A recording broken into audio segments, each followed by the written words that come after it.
Саламатсыздарбы, урматтуу замандаштар, сиздерге убада кылгандай эле бүгүн биз студияга Жогорку кеңештин 5-чакырылышынын төрагасы, Кыргыз Республикасынын Жогорку кеңешинин төрагалар кеңешинин аткаруучу төрагасы Акматбек Келдибеков мырзаны чакырдык. Бул белгилүү коомдук саясий ишмерди жөн чакырган жерибиз жок. Себеби буга чейин өзүңүздөргө маалым болгондой, Ош окуясы боюнча кылмыш иштери жанданып, бул боюнча президент улуттук коопсуздук кызматынын төрагасы Камчыбек Ташиевке тапшырма берип, учурда талкууда туруп атат.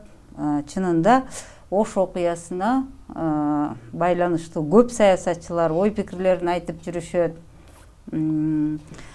пикирлерин билдиришет, бирок мына ушул окуянын жеринде билген, жеринде көргөн, чындап келгенде бул окуяга түздөн түз тиешеси бар жана ага жараша иш алып барган саясатчылар азыраак экен талдап көргөндө. Мына ошондой саясатчылардын сап башында Акматбек Келдибеков мырза турат экен. Ошондуктан бул олуттуу маселеге байланыштуу чакырдык эле. Саламатсызбы? Саламатсыздар. Өзүңүз жогоруда айтып өткөндөй, ушул Ош окуясына байланыштуу маселе кайрадан көтөрүлүп атат. Бул боюнча албетте кабардарсыз. Анан ушул жеринде билген адам катары кандай кабыл алдыңыз? Сиз ошол күндөрү ошол жерде окуянын чордонунда болгон саясатчысыз. Ал боюнча 5-чакырылыштын төрагасы катары көп иштерди алып бардыңыз. Сөз сизде. Бул Кыргыз тарыхындагы каргашалуу күндөрдүн бири болуп калды да. Бул деген эмне үчүн бири деп атам? Себеп дегенде 90-жылы ушундай улуттар аралык эки улуттун ортосунда кагылышуу болгон. Ага чейин андан дагы 20 жыл мурун болгон экен да. Бул 3-чү жолу кайталаныш. Мунун бүгүнкү күндө көп адамдар көргөндөй, көзү менен көргөндөй айтып жүрбөйбү? Эми алардын бардыгы баягы кагылышуу болуп, кагылышуудан кийин кичине тынчтык орногондон кийин барып ошо аралашкандардын көбү кээ бир киши герой болуп чыгып атат, кээ бир киши дагы ошонун негизинде ар кандай туура эмес маалымат бергендер бар. Эми мен айтарым, ошол 10-нан 11-июнга караган түнү бул окуя башталган. Мен ошол мезгилде Ош шаарында Ата журт партиясынын штабын ачып, ошону уюштуруу иштери менен жүргөнүмдө. Бул түнкү саат 11-11:30 чамаларында болгон башталышы. Себеп дегенде ошол Ошто Алай гостиницасы бар. Ошол жерде казино болгон. Ошол казинонун алдында ушундай кагылышуу болуп жатат деген маалымат түшкөндө, биз ошол мезгилде мына милиция полковниги Эргешбаев Алмазов сүйлөшүп отурдук эле. Бирок ошол жерден барып көрдүк. Жерден барып көрдүм мен, ал сразу тревога менен кетти. Барып көргөндө бир топ адамдар ошол жерде мушташ болуп жүргөнүн мен көзүм менен көрдүм. 1-2 машина өрттөнгөнүн көрдүм. Андан кийин спецнастын ошол кубалап жүргөнүн көрүп, мен биринчи ой жүгүрүп кеткен. Ушул казинонун негизинде чыккан кандайдыр бир тополоң хулиганчылык болсо керек деген ой пикир менен эле. Анан майда чыр-чатак. Майда чыр-чатак ушундай болсо керек, мушташ чыкса керек деп кеткенмин. Бардыгы эле ошентип ойлогон. Бирок азыр көпчүлүк айтып атпайбы, мындай тополоңдун болушун, жана башкасын көз ачыктык кыла коюп атышат. Биз билгенбиз деген сөздөр болот. Эч ким билген эмес эчтекени. Себеп дегенде анын бардыгы жалган. Анан мен барып ошол үйгө барып эс алдым. Бирок түнү менен телефон чалуулар болду. Оштун көп жерлеринде ошо кагылышуу болуп атат деген маалыматты телефон аркылуу угуп аттым. Азан айтылган дегенде азанды мен кулагым менен уккам түнкү саат ошол 12-лерде. Анан эрте менен туруп эле, эрте менен чындыгында эки улуттун ортосундагы кагылышуу болуп атканын аябай мыкаачылык менен адамдар өлтүрүлүп атканын маалымат алгандан кийин эң биринчиси ошол кайсы жерде штаб жайлашты, кимдер бар, бийлик тарабы эмне кылып атат деген маалыматты алып, мен УВДга келдим. Ош шаардык УВДга келип, жанымда бир 10 чакты жигиттер менен келип, ал жерге кирсем, эрте менен учуп келишкен экен, генерал Исаков учуп келиптер, Бекназаров Азимбек Анаркулович, Текебаев учуп келген экен, Чотонов бар. Анан ошол жерде алар менен учурашып, сүйлөшүп, оперативдүү түрдө кайсы шаардын кайсы бөлүктөрүндө чоң кагылышуу болуп атат, адам өлтүрүү, бири-бири мыкаачылык ушундай болуп атат деген маалыматтарды топтой башташты. Ошол топтоп аткан мезгилде эле Алай тараптан кирген, мына Фуркат деген жерде дагы чоң кагылышуу болуп атканы мага маалым келди телефон аркылуу. Мен ошол мезгилде генерал Исаковго кайрылдым.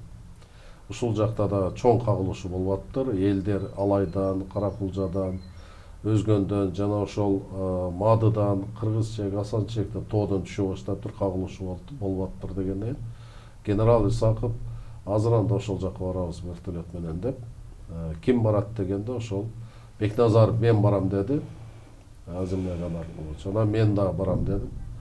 Ошентип анан вертолет менен генерал Исаков үчөөбүз шаарды тегеренип учтук башында. Учканда көп жерде ушул өрт чыгып атканы, көп жерде топ-топ болуп мушташ болуп аткандарын көзүбүз менен көрдүк. Анан ошол Алай тарап жактан кирген Фуркатка баргандан кийин Фуркатта элдин аябай чоң массасы топтолуп турганын көрдүк. Ошол жерде бир айдоо аянтчасына вертолет конду, эл менен жолугуштук. Элдер аябай ызаланып турган. 2005-жылы алардын көпчүлүгү менин шайлоочуларым болгон, дээрлик бардыгы. Ошол жерде биз барып турганда эле бир экөөнү атып салганын, мындай өлүгүн көрсөттү, бир экөө жарадарды көрдүк, биздин көзүбүзчө эле себеп дегенде биз эл менен жолугушуп аткандан где-то бир 100 метр аракта баррикада бар экенин көзүбүз менен көрдүк. Эл аябай агрессивный, настроенный. Эл ошол жерде генерал Исаков менен Бекназаровго, булар эми убактылуу өкмөттүн мүчөлөрү да талапты коюшту. Элден мен сурандым, ошол талапты коюп, мындай кылып сүйлөшүү ызылдабай, тынчыраак сүйлөшүү деп. Чындыгында ал жерде бир 5000ге жакын адам, 3000ден 5000ге жакын.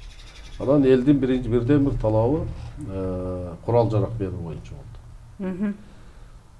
Генерал Исаков ал жерде чөткө айтты, курал жарак эч кимге берилбейт. Биз азыр армияны көтөрөбүз жана башка, мунун бардыгын өзүбүздүн күч менен басабыз дегендей, мындай курал жарак берилбейт деп так жооп берди. Эл ызаланып, ошол жерде адамдар окко учуп атын көргөндөн кийин мындай наразычылыкты билдиришти. Наразычылыкты билдиргенден чечим кабыл алды. Бекназаров Азимбек Анаркулович менен генерал Исаков штабка кайра учуп барып иш жүргүзүү боюнча. Ушул мезгилде эл тараптан учакка таш ыргытуулар болду, айнеги сынды жана башка. Мен ошол жерде калганды туура көрдүм. Эл менен калганды туура көрдүм. Аны генерал Исаков дагы макул болду. Себеп дегенде ошончо элдин арасында кандайдыр бир уюштуруу иштерин жана башка эл менен болуп зарыл болчу. Туура чечим зарыл болчу. Анан ошол жерде барып больницада жаткан жарадар алгандарды, өлгөндөрдү көрдүм. Ал жерде 10 башы, 100 башы деп кандайдыр бир организовать этип элди токтотуу. Себептен эл кызуу кан менен көпчүлүгү келип машинадан түшүп эле ошол ок атылган жакты көздөп чуркай башташты. Биз ошол жерде мындай бир мен штаб түзүп, ошол балдар менен чогуу штаб түзгөнгө жетиштим. Жетишип,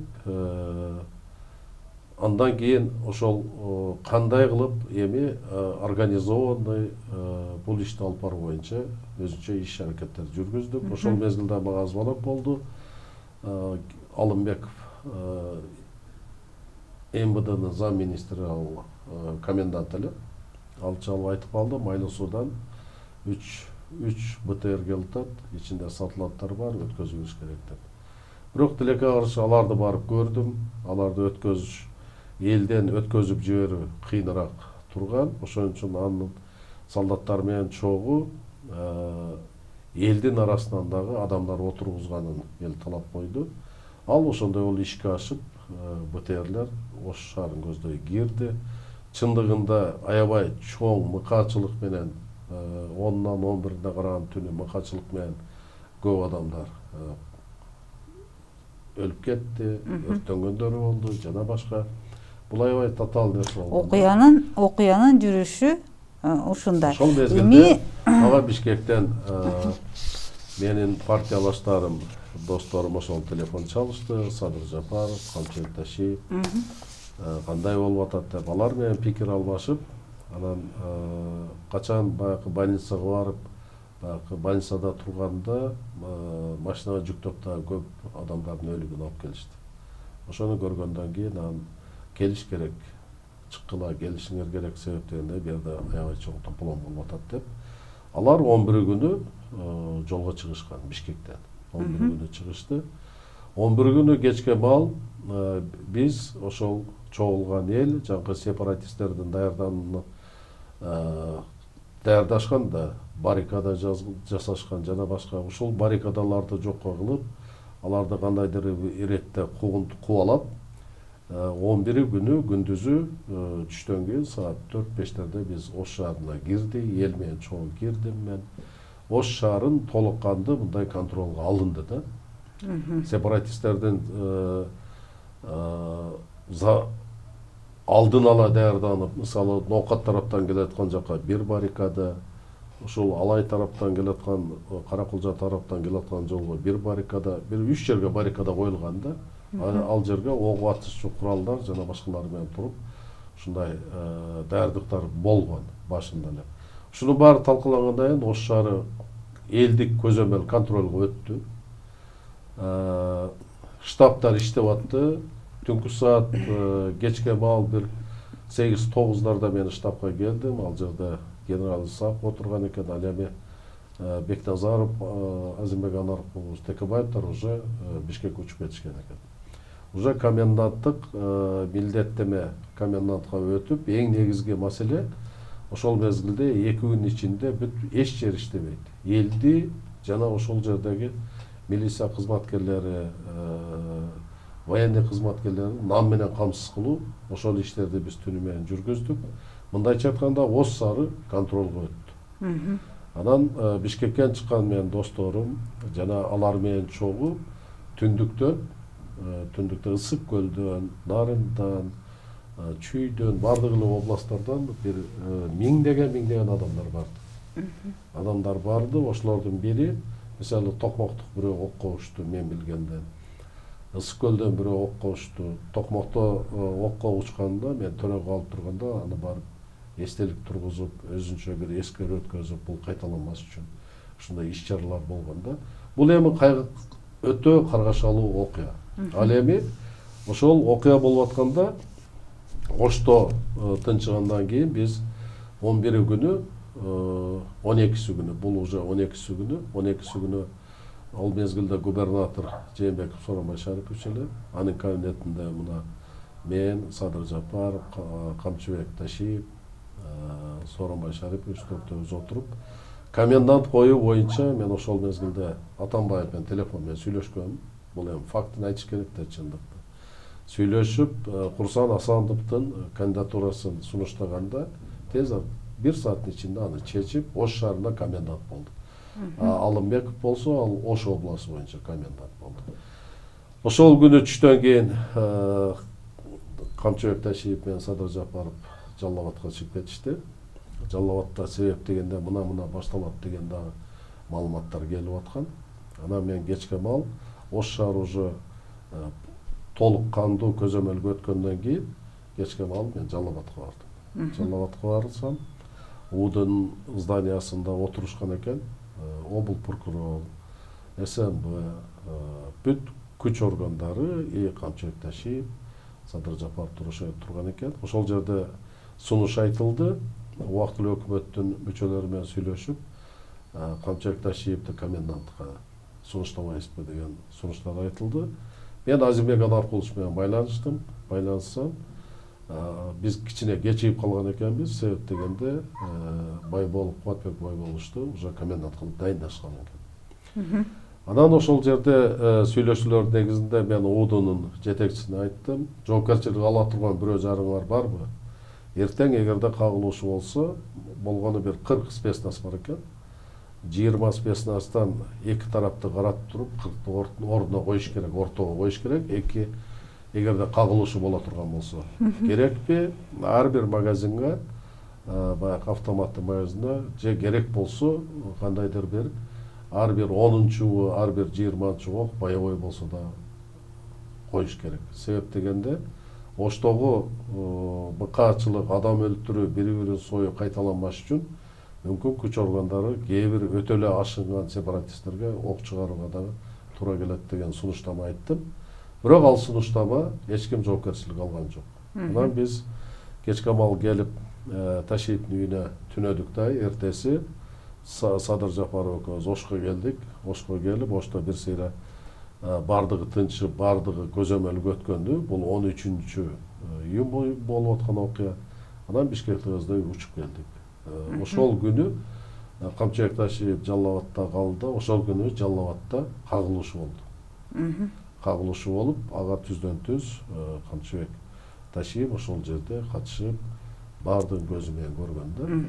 13-дө бул Жалал Абадта болуп аткан окуя. Анан Ошто 13-14-төрү дагы ар кандай себептер болбодубу?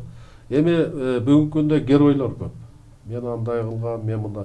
Мунун бардыгын биринчиден эл билет, экинчиден ар бир адам өзүнүн кылган действиясын да билет. Себеп дегенде ким кайсы орунда эмне кылганын, иш алып барганында.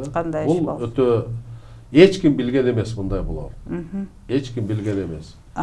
Эми окуянын жүрүшү менен азыр ыраттуу түрдө баяндап бердиңиз.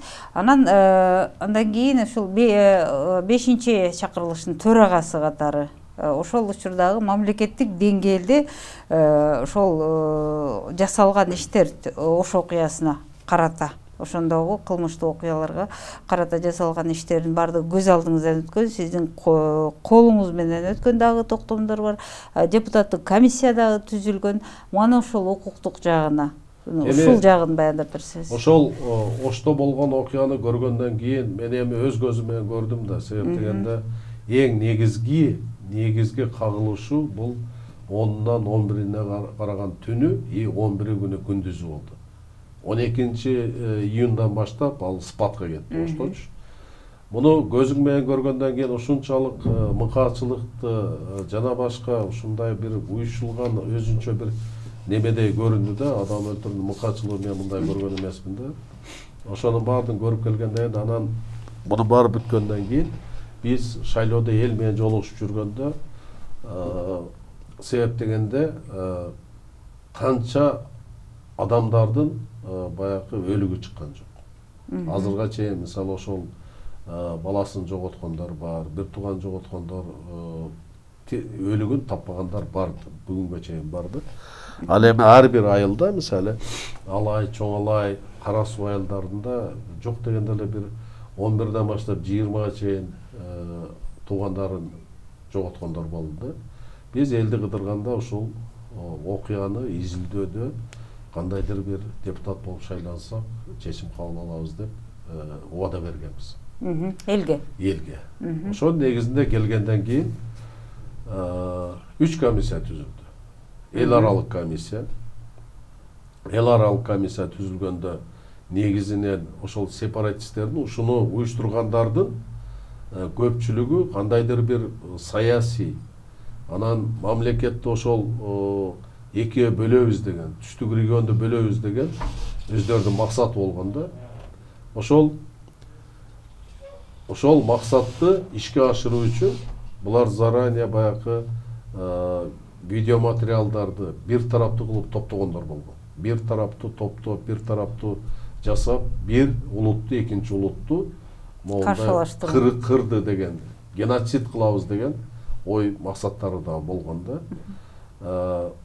Ошол эл аралык комиссиянын ошол материалдарды көбүрөөк колдонгон үчүн биз парламентте карап атканда жогорку кеңеште даже эл аралык комиссиянын төрагасын биз нонград кылганбыз. Мамлекетке кайра кирбесин деп. Анан ошол эле учурда убактылуу өкмөт тарабынан мамлекеттик комиссия түзүлгөн. И биз парламенттик комиссия түзгөн. 3 комиссия. 3 комиссия түзгөн.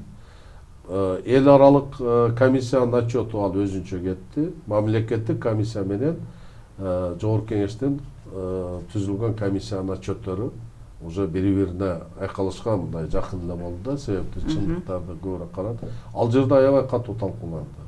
Комиссия аябай жакшы иштеди десем болот да. Бардык материалдар бүгүнкү күнгө чейин топтолгон. Топтолгон, анын бардык архивде турат. Эң негизги максат ал комиссияны түзгөндө ушунун бардыгын кылганда буга чекит коюу. Бүгүнкү күндө эч ким гарантия бере албайт. Бул дагы бир убакыт өткөндөн кайталанабы, кайталанбайбы деп. Ошол кайталанбоо үчүн, мисалы 90-жылкы болгон окуядан кийин союз таркап туруп, буга татыктуу кандайдыр бир чекитти коюп баа берилген эмес да. Себеби союз таркап кетти. Ал эми бул комиссиялардын биздин негизги максатыбыз ушуга чекит коюу. Ушуну качандыр бир 10 жыл, 15 жылдан кийин, 20 жылдан кийин дагы бир кандайдыр бузукулар, сепаратисттер чыгып, эки улутту кагыштырганга чекит болбосун, мүмкүнчүлүк болбосун деген моундай парламенттин аябай сонун токтом кабыл алганбыз. Бул токтом. Бул токтомду мына карап көрсөңүз 11-жыл 9-июнда, ооба, 10 барактан турган токтом. Ушул жерде муну кайталанбаш үчүн бул токтом бүгүнкү күндө 10% гана аткарылды десем болот. Бүгүнкү могул токтом бүгүнкү күнү күчүндө турат. Сөзсүз турда күчүндө турат. Бул токтомдун аткарылышы где-то 10-20% гана аткарылды да. Себеп дегенде бул жерде ар бирине баа берүү, укуктук баа берүү, саясий баа берүү. Андан тышкары муну кайталанбаш үчүн ошол мезгилдеги чечкиндүү чечим кабыл албаган күч органдарында иштегендерге баа берүү боюнча, аларды жоопкерчиликке тартуу боюнча да каралганда, бирок эң негизгиси ушул кайталанбасын, ушул кыргыз мамлекетиндеги кыргыздын жарандарынын эки улуттун ортосунда дагы кагылышы чыкпаш үчүн бул жерде мисалы образование боюнча, илим билим боюнча, андан тышкары армияга алуу боюнча, мисалы өзбек улутундагы биздин жарандардын көпчүлүгүн армияга көбү барбайт экен. Бул ошол мезгилде такталган. Андан тышкары мына мектептердин бардык Кыргызстанда мектептер кыргыз мектеби деп аталсын. А бирок ар бир улуттун өзү маданияты, биз көп улуттуу мамлекетпиз да. Мисалы татар улутунда көбүрөөк жашаган жерлерге компактный көбүрөөк эгерде жашса, ошол жерде татар тилин окутуу, татар маданиятын окутуу, ошол мектептерде баягы сабакты көбүрөөк берүү да. Орус тили, мисалы, орус тилин көбүрөөк окутуу, англис тилин, ошол эле учурда өзбек тилин, өзбек маданиятын кайсы жерде компактный көбүрөөк жайгашса, ал жерде бир эле мектеп болуш керек мамлекетте, кыргыздын эле мектеби болуш керек да. Ал эми ошол улуттар анын өзүнүн культура, маданиятын, өзүнүн тилин, өзүнүн тарыхын унутпаш үчүн ошол сабактарды кошумча көбүрөөк бериш керек. Кошумча иретинде Бериш керек да, себептен де ар бир улут өзүнүн тилин жана башкасын биле жүрүш керек. Андан тышкары биздин ушул алынган токтомдордун ичинде кээ бир министрликтерде, көп министрликтерде ушул жерде эң бир кызыктуу нерсеси президенттин туруктуу резиденциясы, туруктуу. Мисалы, Ошто деле президенттер резиденциясы бар да. А бирок туруктуу негизги резиденциясы Ош шаарында жайгашылсын деп парламенттен бул өткөн. бул суроо көтөрүлгөн. Көтөрүлмөк турсун токтомго кирип өткөн. Себеп дегенде мен баягы төрага катары жаңылышып добуш болуп берип алдыбы деп тактоо иретинде кайра тактап, кайра койгондо да депутаттардын СДПК партиясы, бардык партиянын көпчүлүгү президенттин туруктуу резиденциясы ош шаарында болсун деп ушундай бир токтомго кирип өтүп кеткен да. Бул факт. Бул стенограммада турат, ошол могул токтомдо турат. Бул факт. Андан тышкары кээ бир министрликтерде мына мисалы Бул жерде фамилиясы менен экен го бардыгы. Таптап көрсөтүлүп тур. Ички иштер министринин ички аскерин түштүккө жайгаштыруу, наркотиктерди көзөмөлдөө, бул да түштүккө жайгаштыруу. Себептен наркотрафиктин баардыгы ошол жактан келип атпайбы? Олуттук укуктук кызмат курамдары эмгек жана ишке орноштуруу, курчап турган чөйрөнү коргоо, дин иштери боюнча, жергиликтүү өз алдынча башка иштер боюнча улуттук агенттиги. Ушул окшогон бунун баардыгы аткарылган жок да. Аткарылган жок, себеп дегенде көзөмөл болгон жок. Көзөмөл дагы, көңүл дагы болгон жок да. Мына ушул токтомдочу мен дагы барактап баягы күндөн бери алып тааныштым да. Ар бир кызматтын, ар бир тармактын аткара турган иштер, бардык тармактар боюнча жасала турган иштер өзүңүз айткандай 10 баракка жакшынакай жогорку кеңештин токтому даяр экен. Анан буну учурдагы улуттук коопсуздук кызматынын жетекчиси Камчыбек Ташиев кабардар да. Сиз айтып атасыз, мына ушул токтом бүгүн күчүндө деп. Анан Жапаровдун тапшырмасын алайык, мына УКМКнын 304 беренесинин 4 бөлүмү боюнча деп көрсөтүлүп атат да. Мына ушул жогорку кеңештин токтомунун аткарылышы деген деле мен караса болобу? Ушуну айтарым бар да, бул парламент бүгүнкү күндө ушул токтомдун аткарылышы боюнча маселе көтөрүш керек. Маселе көтөрүп, угуп өткөрүш керек. Заседанияда караш керек. Ар бир пункт боюнча эмне үчүн аткарылган жок? Кайсы комитет көтөрүп чыгыш керек? Муну эми бардыгы эле комитет бардыгына эле тиешелүү. Себеп дегенде бул жерде мисалы ошол мезгилде ички мындай укук коргоо органдарында иштеген адамдар боюнча да көп жазылган да. Ар биринин жоопкерчилиги, анан ошол мезгилдеги жоопкерчилиги каралсын деп. Ушунун бардыгы боюнча жогорку кеңеш бүгүнкү күндө ушунун аткарылышы боюнча жыйында керекпи бир күн, керекпи 2 күн карап чыкса болот. Карап койсо? Карап чыгып, ошонун негизинде андан кийин иш козгоп, эмне себептен? Эмне себептен могул калган иштер боюнча. Ошол токтомдо каралган боюнча анан иш козгоп туруп бул ишти алып барса болот да. Бул өзү туура иш болот. Ирети менен себептен мыйзамда ошондой. Парламенттик комиссия бул конституциондук орган болуп эсептелет. Парламенттик комиссияны жогорку кеңештин заседаниясында бекитет. Ага тапшырма берилет. Ал парламенттик комиссиянын жасап чыккан иши парламент токтом менен кабыл алат. Биз мына токтом менен кабыл алганбыз. Кандай ойлойсуз? Учурдагы чакырылыш буну билип туруп ооз ачпай элеби же дараметтери жетпей атабы? Бул жерде саясий ар түрдүү кырдаал болгон. Саясий кырдаалга байланыштуу бул каралбай келген. Буга чейин. Муну эми көтөрүп чыкканда эле депутаттар болбосо болгонун көргөнүм жок. Себеп дегенде муну көтөрө турган депутаттардын көпчүлүгү куугунтукта жүрдү, Атамбаевдин учурунда. Мына биз саясатта 2013 жылдан бери саясатта жокпуз да. Саясатта жок, баягы ойлоп тапкан иштер боюнча ошол процесстер менен алектенип эле алып бурушуп жүрдүк. Ошон үчүн азыркы мисалы буга мындай кылдаттык менен мамиле жасаш керек да.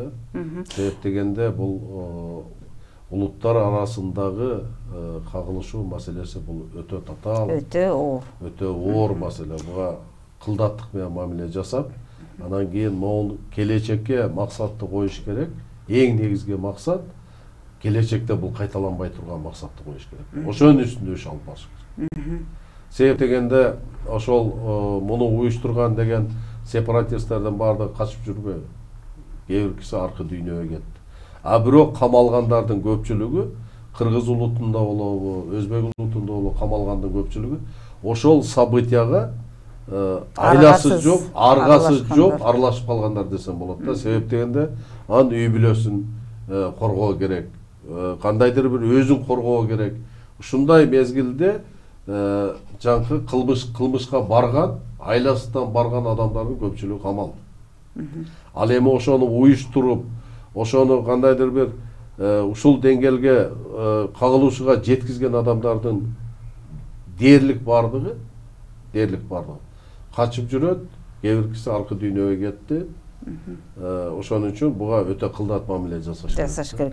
Эми Ош окуясы боюнча ыраттуу жана так ошондой эле укуктук жагдайларын ирети менен баяндап бердиңиз окшойт. Сиз эми биздин студияга күндө келип атпагандан кийин жалпы мамлекеттин ичинде болуп аткан саясий экономикалык багыттагы суроолорубузга да жооп бере кетсеңиз, учурда чек ара маселеси айрыкча ошол мамлекеттер арасында ошол өтө опурталдуу болгон маселелер азыр көңүл чордондо болуп атат. Сиз кабардарсыз сөзсүз түрдө кандай деп ойлойсуз? Биз ушуну дебатка да алып чыксакпы деп атабыз да. Негизи дипломатиянын тили кандай болуш керек? Чек ара маселелери кимдин деңгээлинде чечилиш керек?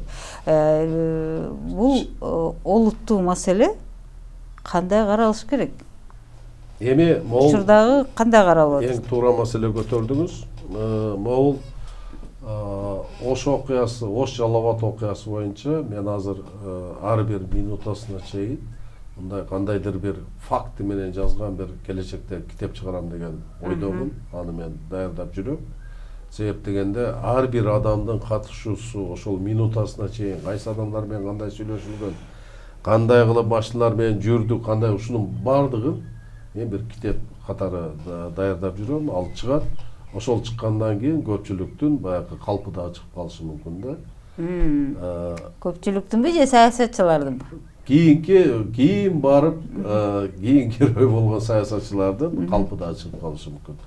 Ал эми мына чек ара маселеси, мен буга чейин деле айтып атам. Чек ара маселесине качан чекип коюлат? Бул протоколго кол коюп келгенден кийин, азыр мисалы Ташкентке барып протоколго кол коюлду деп атпайбы? Аны менен ал чечилди деген, точка коюлду деген бул туура эмес. Себеп дегенде чек ара маселеси сөзсүз түрдө парламент аркылуу бекитилиш керек.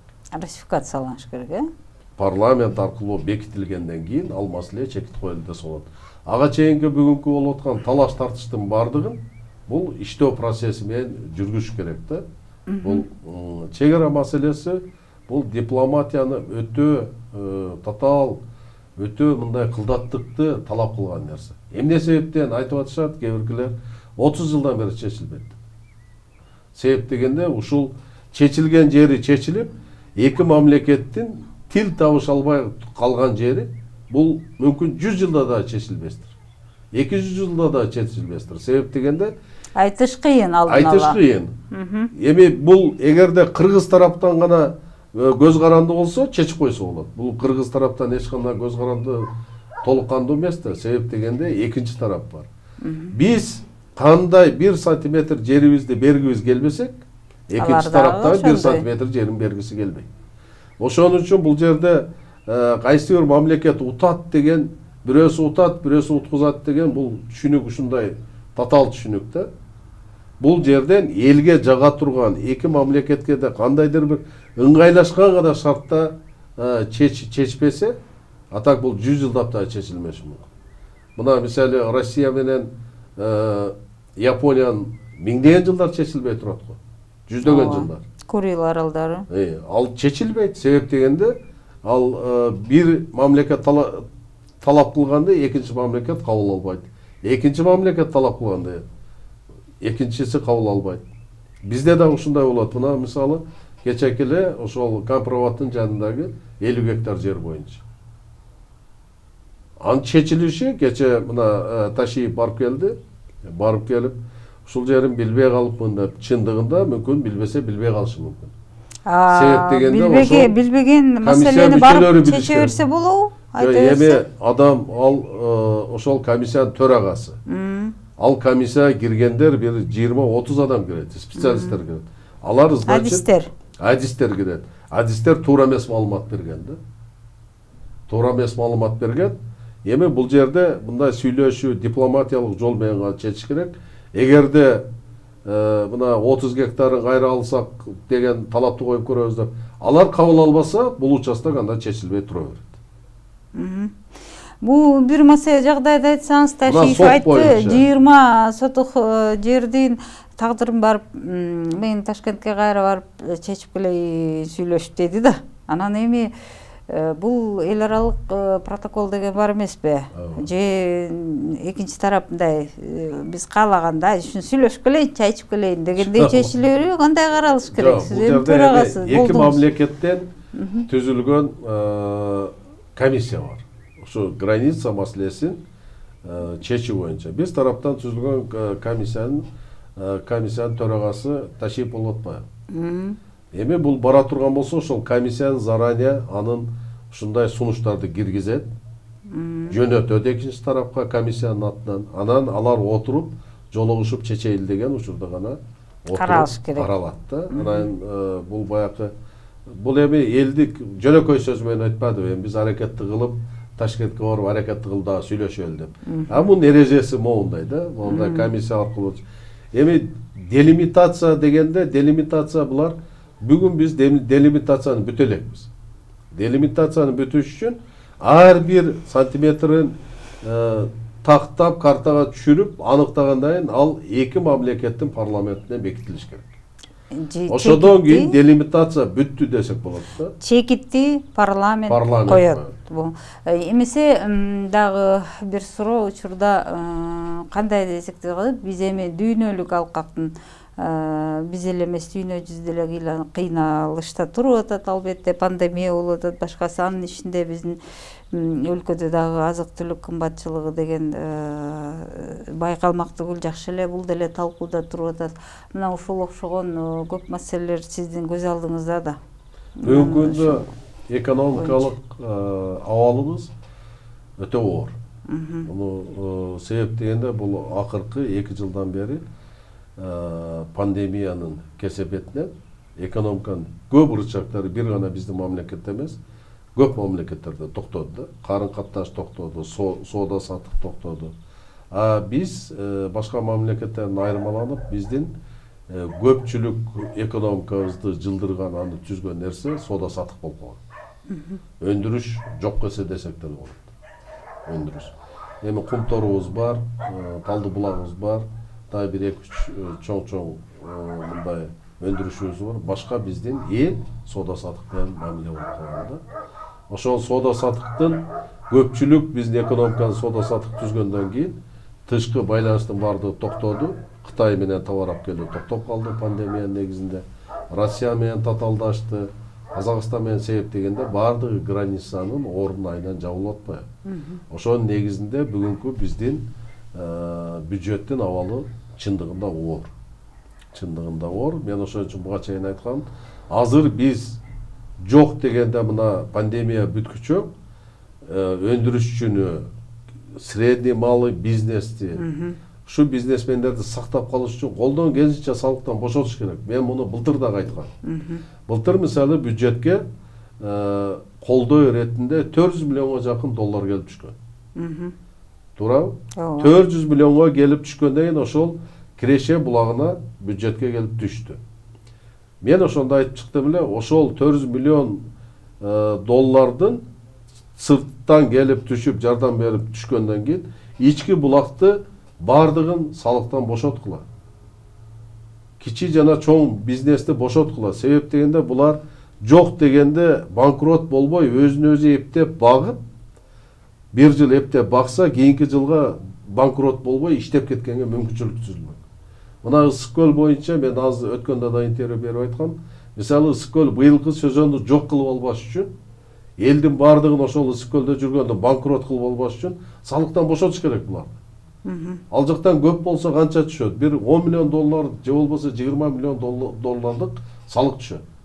Ал эми ошол 20-10 миллионду ошол бүгүн ишкерлерге калтырсак, жок дегенде алар өзүнүн айлык акысын берет.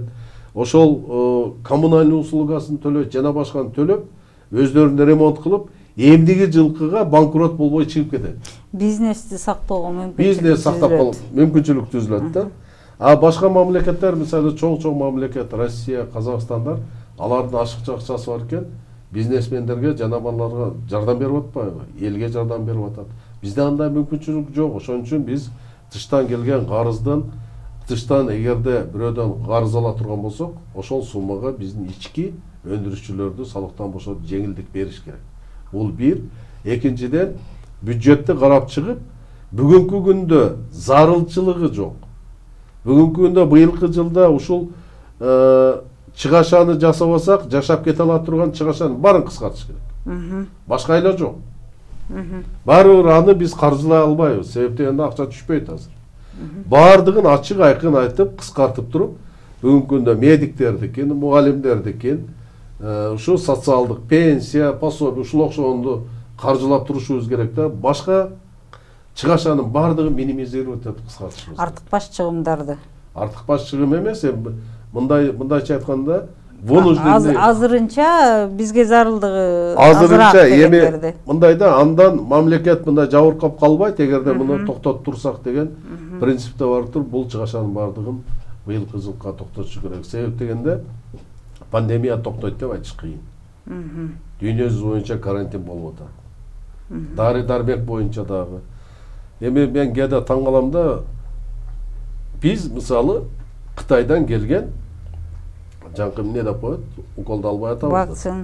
Вакцинаны албай атабыз. Аны 2 жылдан бери изилдешти. Бирок натыйжалуулугуна эч ким ишенбейт. Туурабы?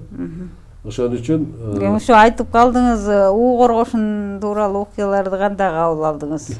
Эми мындай да, уу коргошунду буга чейин мен деле угуп жүргөм. Баягы рак оорусуна ооругандар, кээ бир кишине жардам бериптир, кээ бир киши айыгып кетиптир деген мындай мен угуп, кээ бир адамдардан сурасак ошо уу коргошунду дозасын билген адамдар бар экен, бирөөсүнө жардам бер дегенде угуп эле жүрөбүз да. Эми муну клинический испытаниядан өткөзүш керек да. Клинический испытаниядан өтүп, аны мына пандемиядан ошо вакцинаны Кытайдыкын, Россияныкын 1,5 жылдан бери жасап атышат. Бирок ага ученыйлар айтып атат. Мисалы Англия чыгарды, Америка чыгарып атат. Полноценный чыгыш үчүн минимум 3 жыл керек деп атат. Аны клинический испытаниядан өткөзүш үчүн. Эмки уу коргошунда клинический испытаниядан өтүп 3 жылдан кийин мисалы анын чындыгында элге пайдасы бар жагы, анын үчүн испытание өткөзүш керек. Убакыт керек, жана ошону дарылоо кара керек. Науканын өзүнүн жолу менен. Алып. Эми сиздин бир топ убактыңызды алдык окшойт, ошентсе дагы учурда жогорку кеңеш өтө эле отуруп алды окшойт. Сиз ушу төрөгө катары, анан кийин Кыргызстанда ушу белгилүү саясатчы катары, биз Кыргызстанда ушул башаламан саясий окуяларга сырттан көз салып атасыз да азырчы. Кандай көрүнөт мисалы сизге? Мага шундук эле көрүнөт. Азыркы жогорку кеңештин отурганы легитимдүү же легитимдүү эмеси, бул учуру келгенде баа берилет. Акыры. Баа берилет, сөзсүз түрдө. Бул ушул бойдон калып калат, жастык алдында калып калат деген туура эмес. Сиз мисалы төрөгө алсаңыз отура берет белеңиз, конституциялык ченемдерди карабай. Мен сунуш бермек. 7 жыл. Мисалы мен сунуш бермекмин. Кимге берет элеңиз? Баягы 10 январда болду шайлоо. 10 январда шайлоо болду. Анан биз башкаруу системасын тандап атыкпы? Референдум боюнча да. Референдумда болду. Ошол мезгилде киргизип коюш керек эле. Бир пункт менен. Бир пункт катары ушул парламент бул могул иштердин баардыгын ишке ашыргыча отуруп турсун деп киргизип, элден уруксат алып коюш керек. Эгер эл, биз себеби Конституцияда жазылып турат, бийликтин ээси эл деп турат.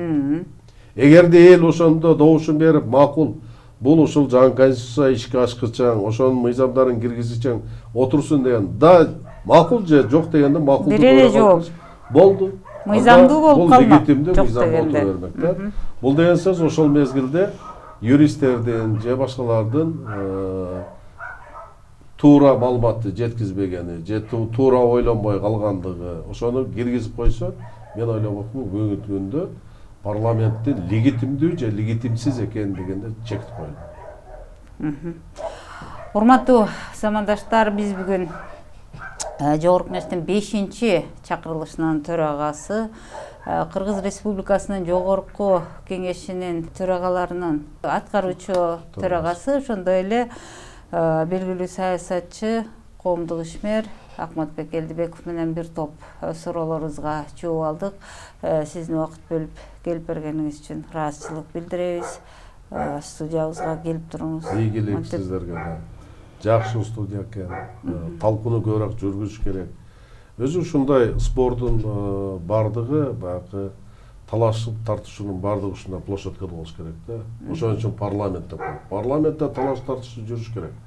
Ал жерде сен каалаган же мен каалаган чечим кабыл албай, элдин атынан келгендер талашып тартышы менен гана чечим кабыл алыш керек. Анан экинчи талаша турган жер мына ушул сиздикине окшогон студияларда ачык. Эмне үчүн сиздердин жеке студияларга көбүрөөк келип талашышат? Эмне үчүн КТРге барып талашпайт? Себеп КТР баягы илгерки кара яшыктан чыга албай койду да. Цензура бар, могун чыгарса болбойт, могуну талашса болбойт, тигини айтса болбойт, тигини чыкырбагыла жана башка да. Бул цензура бар. Себеп КТРде аны саясатчылар чыкырыш үчүн жана башка үчүн сөзсүз түрдө уруксат сурап турат. Тигин чыкырсак болобу же болбойт. Ал эми сиздерге окшогон площадка ушундай кичинекей гана комнатта площадка түзүп, бүгүнкү күндө элге ошо талкуунун негизинде чындык жеткизип аткан бул аябай жакшы нерсе. Ийгилик каалайм. Чоң рахмат. Сизге дагы чоң рахмат.